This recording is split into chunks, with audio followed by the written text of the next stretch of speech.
माँ त्रिपुर सुंदरी और भंडासुर की कथा। भंड एक असुर था जो कामदेव की भस्म से उत्पन्न हुआ था। देवी त्रिपुर सुंदरी ने उसका वध किया। भगवान शंकर ने जब कामदेव को जलाया था तब उसकी भस्म वहीं पड़ी रह गई थी।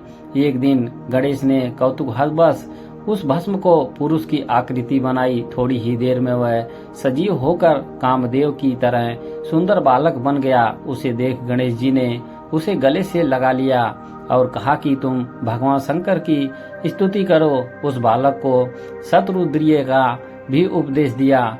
उसका आगे नाम चलकर भंडासुर हुआ। भंड ने श्री गणेश जी की आज्ञा का अक्षरशः पालन किया। घोर तपस्या से प्रसन्न होकर भगवान शंकर ने उससे वर मांगने को कहा। उसने यह मांगा कि मैं देवता आदि किसी प्राणी से ना मारा जाऊं। शिव ने उसे मुंह मांगा वर दे दिया तथा साथ ही दिव्य अस्त्र शस्त्र भी दिए। उन्होंने उसे 60,000 वर्ष का राज्य भी दे दिया।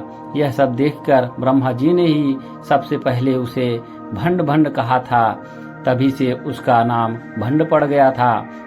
भंडासुर के वरदान मिलने की बात थोड़ी ही देर में संपूर्ण भुवनों में फैल गई। दैत्यों के पुरोहित शुक्राचार्य यह समाचार पाकर भंडासुर के पास आए और मय के द्वारा शोणितपुर को फिर से सुज्योतित करवाकर वहां भंडासुर का अभिषेक कर दिया। प्रारंभ में भंडासुर शिव जी की अर्चना करता और उनके आदेश पर चलता था। उसके अनुयायी दैत्य भी धर्म का अनुसरण करते थे। इस तरह सौभाग्यशाली भंड की सुख समृद्धि के 60,000 वर्ष देखते देखते बीत गए। बाद में वह माया की चपेट में पड़ गया। अब 4 पत्नियों से उसे संतोष न था। वह एक दिव्य वारांगा के मुंह में पड़ गया। इसी बीच देवर्षि नारद देवताओं के पास आए और उन्हें समझाया कि इस क्षणिक आमोद प्रमोद को छोड़कर वे अपने भविष्य को सुनहला बनाए। उन्होंने पराशक्ति की उपासना का परामर्श दिया और उसकी विधि भी बतला दी। देवताओं ने शीघ्र ही उनके आदेश का पालन किया। इधर दैत्यों के पुरोहित शुक्राचार्य भंडासुर के पास आए और उसे सावधान करते हुए उन्होंने कहा, देवता अपनी विजय के लिए हिमालय में पराशक्ति की उपासना कर रहे हैं। यदि पराशक्ति ने उनकी सुन ली तो तुम कहीं के ना रह जाओगे। अतः तुम शीघ्र ही देवताओं की पूजा में विघ्न डालो। भंडासुर दल बल के साथ देवताओं पर चढ़ आया। पराम्बा ने अपनी शरण में आए हुए देवताओं की रक्षा के लिए ज्योति की एक अलख्य दीवार खड़ी कर दी थी। भंडासुर यह देखकर क्रोध से जल उठा। उसने दानवास्त्र चलाकर उसे तोड़ डाला, परंतु तत्क्षण ही वहां पुनः अलख्य दीवार खड़ी हो गई।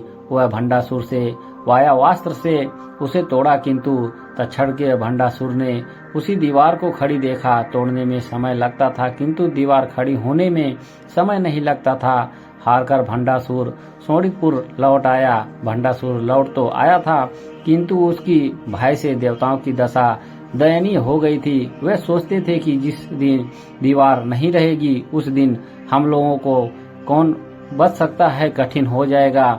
सब अब कहीं छिपकर नहीं रहा जा सकता। अतः मैं देवताओं ने निर्णय लिया कि या तो पारंबा का दर्शन करें या यहीं भंडासुर के हाथों में मारे जाएं। उन्होंने घोर आराधना की। पारंबा प्रकट हो गई। उनके अद्भुत दर्शन पाकर देवता कृत्य हो गए। पारंबा का स्वरूप श्रृंगार देवी के रूप में था। ब्रह्मा ने यह देखकर सोचा कि इनका विवाह शंकर से ही संभव है। इनका संकल्प करते ही भगवान शंकर कुमार बनकर वहां प्रकट हो गए। देवताओं ने उनका आपस में विवाह करा दिया और पारंबा को उस पुर की अधीश्वरी बना दिया। उधर भंडासुर ने सारे विश्व को त्रस्त कर रखा था। उसने अहंकार में आकर अपने जनक श्री गणेश जी और शंकर जी की अवहेलना की। परिणाम स्वरूप भंडासुर के विरुद्ध युद्ध में गणेश जी ने भी पारंबा सहयोग दिया। विश्व की रक्षा के लिए ललितंबा ने भंडासुर के साथ युद्ध किया। युद्ध में भंडासुर ने पाषाण का प्रयोग किया।